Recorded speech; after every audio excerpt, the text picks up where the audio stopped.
it will talk about the products that we have available based on satellite or radar imagery to detect wildfires in Oklahoma. And they can be prescribed fires as well, as we'll go through. We'll see that. So let's delve in. First of all, some of the questions you should be able to answer by the end of this module.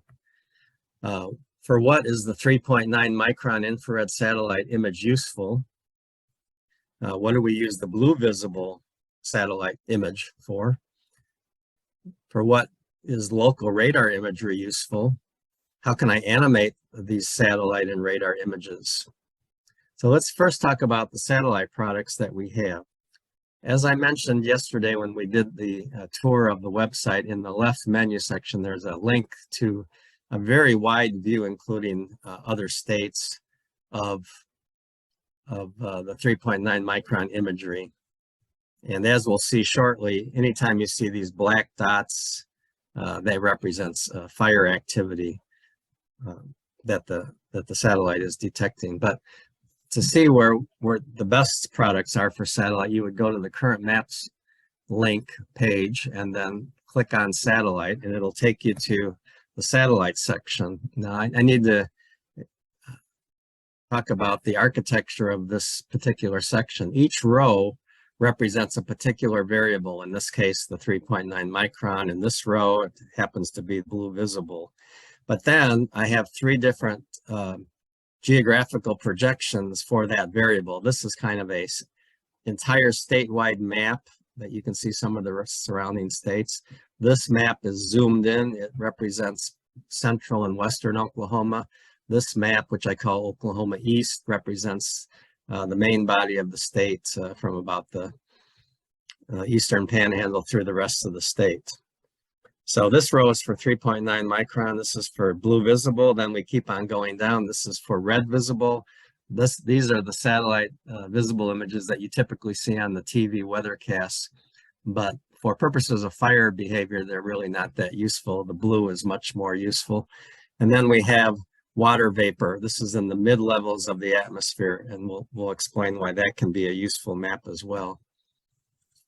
Also, under each of these maps, there's a Learn More section. Also, if you click on the map itself, this text will appear under the map. So that's typically how I access it. But there's a place where you can animate the map, in this case over the past 4 hours. So I'll demonstrate that when we get to the website.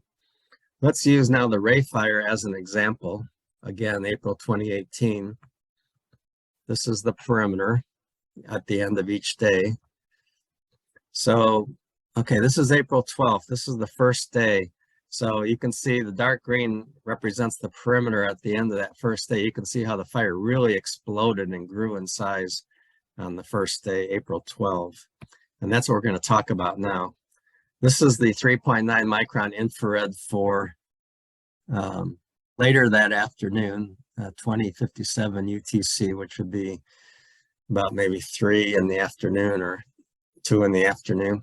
But 3 fires being shown here. This is what's was the 34 complex fire. This was the Ray Fire. This was called the Shaw Fire. And the 3.9 micron infrared, what it's useful for is it detects the heat signature in its 2 kilometer resolution. So if the 2 kilometer pixel that it's looking at is hot enough to be detected, then blackness will appear in those pixels. And so the larger the blackness, the larger the fire, the darker the black, the more intense heat. So, you know, sometimes you'll see lighter colors, not as dark black as some of these, like here maybe was a less intense fire, but that's what the 3.9 micron is useful for. There's the good thing about it is that you can see it day or night. It's not dependent on visible because it's obviously in the infrared wavelength. However, if there is cloud cover or considerable high cloud cover, sometimes it obscures the satellite from looking at the surface, so the fires won't be detected. So here was the map at 3 o'clock on the first day of the fire when it broke out. And here's the fire location. Again, you can see very hot temperatures, very low relative humidities in the green. So about 6 to 14% relative humidity in the fire area. Wind gusts up to 40 miles an hour out of the south, and so forth. So what I'm going to show you now is an animation of this 3.9 micron infrared image from 12 p.m., which is, I think the fire actually broke out around maybe 11:30 or 12, somewhere around that time. And I'll show you what the 3.9 micron image looked like. So here you go. There's the Shaw fire. There's the 34 complex. There's the Ray fire. You can see how this animation is useful. You can see how the fires are growing and where they're spreading. And really nice. Unfortunately, the cloud cover was such that the satellite could view the surface. And these are the type of animations that you can do for the past 4 hours on our web products. And I'll show you that when we get to the demo. So that was the first day of the Ray fire and some of these other fires as well. Now, the second day, April 13th, there was a dry line that came through and then a cool front that came through after that. So here's this dry line wedge that we often talk about. And in the dry line, super low relative humidities in the single digits. So that was at 12 p.m. 2 p.m., the cool front is just starting to enter the fire area. By 4 o'clock, it's kind of had slowed down. It's sort of in the fire area. And then by 6 o'clock, the front has clearly come through the fire area. So if we look at the perimeter at the end of the second day, which is this lighter green here, you can see how the switch to the northwest winds after the cool front moved the fire back down to the southeast from its position earlier that day. Although there continued to be some spread in other directions, but in this in particular, it went here and then down this river valley here. So you can see how the effect of the cool front really spread the fire quickly. And so now what I want to do is do an animation of the same 3.9 infrared image from 2 p.m. to 7 p.m. on that second day. So here's a huge fire going on, and I think you can see toward the end of the animation how it goes to the east and then starts a little movement to the southeast at the very end. So again, a very useful, and this, by the way, here was another fire called the Wheeler fire, which was in southwest Oklahoma, started in Texas. So now let's talk about the blue visible. Why is this useful? Well, it turns out it's a really good wavelength for smoke plumes, to detect smoke plumes, because the smoke is very reflective in that particular wavelength. If you were to look at a similar image in the red visible, it wouldn't be as dramatic as this. So that's why we put the blue visible in it. It's a good way to look at smoke plumes. Now, because it's in the visible, again, you won't have this available at nighttime because it's visible. Nor will you be able to see it if you have cloud cover obscuring the surface. But other times it's a very useful imagery to look at. So let me animate now the blue visible on this first day of the fire going from 12 to 5 p.m.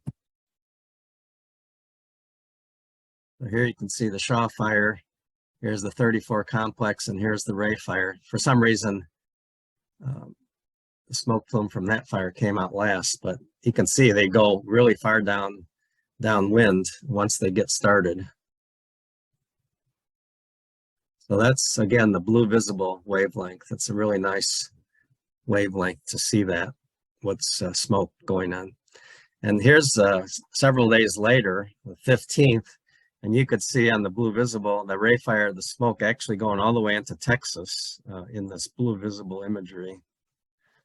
So pretty cool there, I think. So now this next variable called water vapor, why might this be useful? It shows basically the moisture content in the middle layers of the atmosphere. The oranges and the reds represent very low values of humidity, whereas the yellows and the whites and the blues represent higher values of relative humidity. And if you have a sunny day with winds and so forth, this low humidity air can be brought down to the surface and can aggravate fire behavior. So that's why these maps can be useful. So this was the map looking as of April 17th, and then this was the fire image on the 3.9. And you could see the clouds here corresponding to these clouds here, but that really low moisture content air was being brought down to the surface and contributed to the fire danger that was going on in the fire area. So now let's look at fire detection by radar. And again, you go to the current map section, click on the local radar section on that page, and it'll take you to our radar section. And we have 9 local radar sites that you can access. We have the Amarillo site in the Texas Panhandle. We have Oklahoma City, Tulsa, Dodge City, Kansas, Vance Air Force Base, Wichita, Kansas, and then Frederick, Oklahoma, Dallas, Fort Worth, and Fort Smith, Arkansas. Similar to the satellite imagery, you can animate the radar imagery if you desire. And under non-precipitation conditions, which is usually the case when fires are going on, it will be a animation over the past 4 hours. So here's the second day of the fire, showing the location here. Here was the Vance Air Force Base radar on that second afternoon. So notice the fire is here, and notice the radar was picking up the smoke plume here. Now the thing about radar is, as you probably know, the radar beam is at a certain angle above the surface as it goes out. So as it goes out further from the radar site, it's basically increasing in elevation the further out it goes. So if the smoke plume happens to intersect the radar beam at that distance and at that elevation above the surface, it will show. However, if the smoke plume is above or below the radar beam at this point, at this distance from the radar site, it will not show. So in contrast to the blue visible, which is looking at, from outer space downward, which will always see the smoke plume, you're kind of hit and miss with the radar if you're going to see the smoke plume at all. But in this case, Vance was picking up the smoke plume from the Ray fire. And here was the Wheeler fire that had just entered, I think this is Harmon County, but it was picking up that smoke plume as well from the Frederick radar down here. So questions you should be able to answer by the end of this module. Why do we use the 3.9 micron infrared? Well, it is the best wavelength to determine heat at the surface, and it's 2 kilometer resolution, in other words, 2 kilometer piece of land, 2 kilometer by 2 kilometer. And so I failed to mention that the black dots that you see on this imagery can be prescribed burns. If the prescribed burn is hot enough to be able to be detected in that 2 kilometer resolution, it will show up. And I've seen, days that have excellent prescribed burning conditions, you see all these black dots going on in eastern Oklahoma and Arkansas. So those are definitely prescribed fires that are going on. But on days that you have, wildfire conditions, you can pretty much bet that those black dots represent wildfires that are going on. The blue visible is good, as we said, for looking at smoke plumes. But again, it's only, good at daytime when you have daylight, and also there can't be cloud cover, as there can't be also with 3.9. And then radar imagery is useful day or night, and whether there's cloud cover or not, for picking up smoke plumes if the smoke plume happens to intersect the radar beam at that distance. How can I animate the satellite and radar images? I will show you that when we do our demo.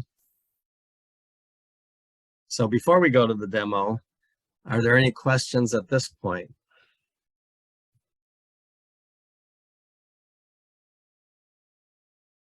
I don't see anything in chat. Okay, well then let's go to the website.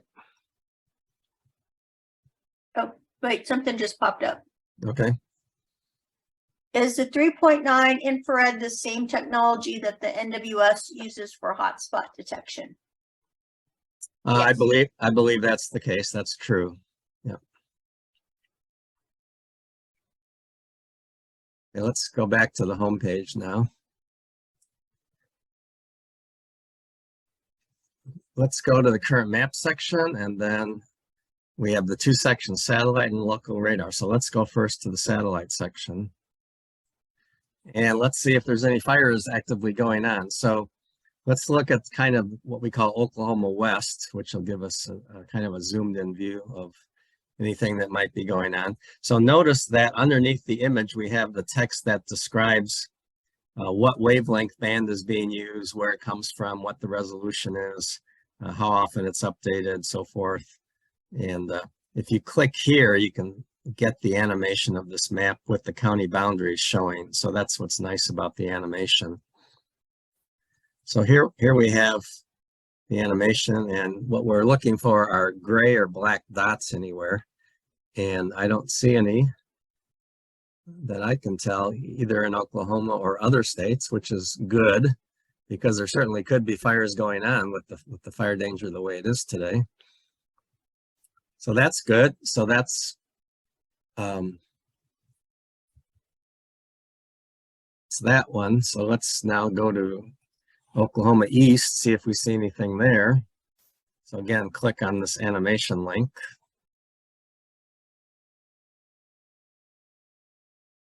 So I don't see any black. Well, here's something down here in Texas, it looks like right there. So that's an example of a fire, probably a wildfire, but nothing that I can see in Oklahoma. Okay, so now let's go back again, and I doubt that fire in Texas is going to be big enough to see anything on the blue visible, but we can try. Again, you can do an animation of the blue visible.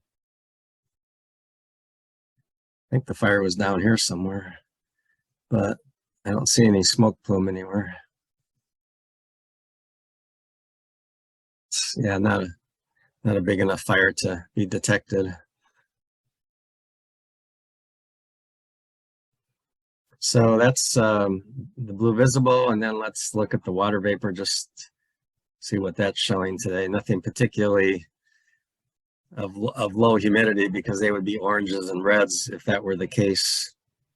But you can also do an animation of the water vapor imagery as well. By the way, we get these images from the College of DuPage in Illinois, which is in the western suburbs of Chicago, and they have a really good weather lab, and they have these images that when we developed this website, I was in contact with them, and they very graciously allowed us to use their products, which are really free for anybody to use, but it's nice to have a contact there that you can talk about some of the technical aspects, how to get the maps to look exactly how you want them to look. So that's that. So now why don't we go to the radar section, which is, I should also mention there's regional maps of these 4 variables. So for example, if you wanted to see sort of the whole southern US going from Arizona to Georgia, you can kind of look to see if there's any fires going on and so forth. Same thing for the visible and the water vapor. So unfortunately today we don't have any rainfall going on, and we don't have any fires going on that would show smoke plumes in the radar. We could try to look for that Texas fire in the Frederick radar, see if anything is going on there. I doubt it, but anyway, you can see there's text here, and then you can animate the map also by clicking here. This is also from the College of DuPage. I think these are probably wind farms because they're stationary. Wouldn't you think that would be the case, Andrea? Yeah, I think so. Probably nothing. It's pretty windy out there today, so yeah, I bet those, and they're not moving. Yeah, and that's another reason why the smoke plume might not be seen, because of all the wind. They're getting really good dispersion, so the smoke plume is not hanging together, so it's really not being detected very well. So, but anyway, you can kind of see how that animation. The radar beam might be shooting over the top of the plume as well. That's true too. Yeah. And I meant when we looked at the blue visible, probably this dispersion was such that it wouldn't even be picked up by the satellite even. Okay, so that's the radar section. So I think I've shown you all the places where to go to get the satellite and the radar products, and that's in the current maps section.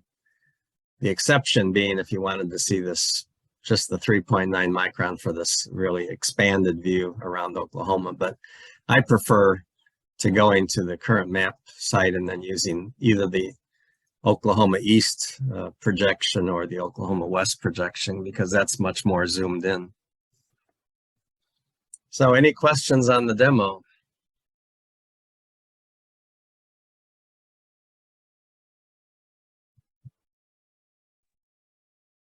I don't see anything in chat. Yeah, a quiet audience today, but that's okay. I hope as long as you're learning and how you can use these products. So at this point, I guess I will stop my share. And let's go into some the next part of the agenda, which is toward the end, is the discussion, which we may not have any since we haven't been having any questions. But if anybody does have any questions on anything we've covered today, or even yesterday for that matter, now is the time to ask it. Okay. I don't see any. Oh, wait, we got something. Okay, so Greg Miller asked, so if you discover a black spot, should we contact anyone and let them know? Good question. I know the Weather Service looks at these maps a lot, so they would hopefully have seen it as well, but it probably doesn't hurt to contact your local fire department. The problem though is if it turns out to be a prescribed burn, you know, you might be reporting something that's legitimate. So, but if it's obvious, you know, fire danger weather with low humidity and strong winds, then if you do see a black dot, then it, you know, most likely is a wildfire. But perhaps somebody in the audience would know the answer to that question better. You know, somebody who works with local fire departments and so forth. What would be your recommendation? Should they call you, or what would you recommend? And you'll have to unmute yourself to give the answer.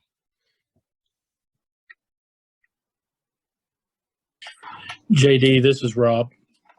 Yeah, you're a good one to answer that. Well, thank you. Hey, I just wanted to let you know that the National Weather Service monitors for the hotspots, like you said.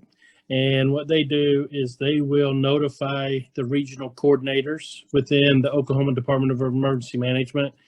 And at the same time that they notify them through text messages about a known hotspot, the emergency managers in that region or those counties will get notified as well. So for example, if we have a hotspot that is detected by NWS Met at Norman, they will activate the system. It notifies Oklahoma Emergency Management, and then it notifies the EMs that are in that county so that they can go and investigate and try to determine if there is a prescribed burn that is actively taking place, or if there is a new fire that nobody's aware of. I will just tell you from past experiences, we've had both. We've had very large prescribed burns through OSU that have been detected, but we've also been notified of very large fires by that 3.9 micron through the National Weather Service before anybody knew that there was a fire that even existed.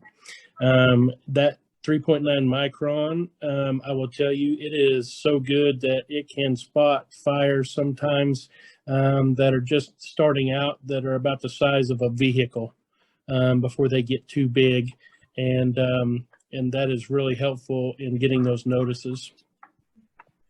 I think Greg might be the new Greer County EM, so he's learning all of this stuff and who the contacts are. So yeah, so I would reach out and touch base with your OEM coordinator, and they can help you get set up on that system so that when a hotspot is detected in your county, you can be notified. I know we've gone out several times. Even though Payne County Emergency Management gets the same notices, a lot of times it'll be on the opposite side of the county that they're working, and we'll just run out and check it out. And, you know, several times we've gone out and they've been actual fires, and then other times we've gone out and there was nothing that we could locate. Yeah. And of course, as we saw today, each of you have the ability to monitor the 3.9 micron yourself through these images on OK Fire. So that's another source where you can use. But that was a good point, Rob. I also got in last month when we did this, we got a response from Todd Lindley, who you know, he's at the National Weather Service, Norman, about the 3.9 micron. And I thought I'd read it to you because it describes kind of like what you were saying to the size of a vehicle. He said the satellite is picking up the heat or intensity of the fire. A low heat fire might need to be 10 acres before it is hot enough to show up on a satellite. However, a high heat fire, like the Kincaid fire in California, was detected within a minute when it was still super small. Like you were saying, it could be the size of a vehicle. And he says point sources like an oil well burn can be detected, and some structure fires. Again, it depends on what the satellite's looking for is the heat signature in that 2 kilometers. But if it's a small fire with super high intensity, it'll be detected. But if it's a low intensity fire, it would have to be, you know, much bigger to be detected. So that may help also in your understanding of this imagery.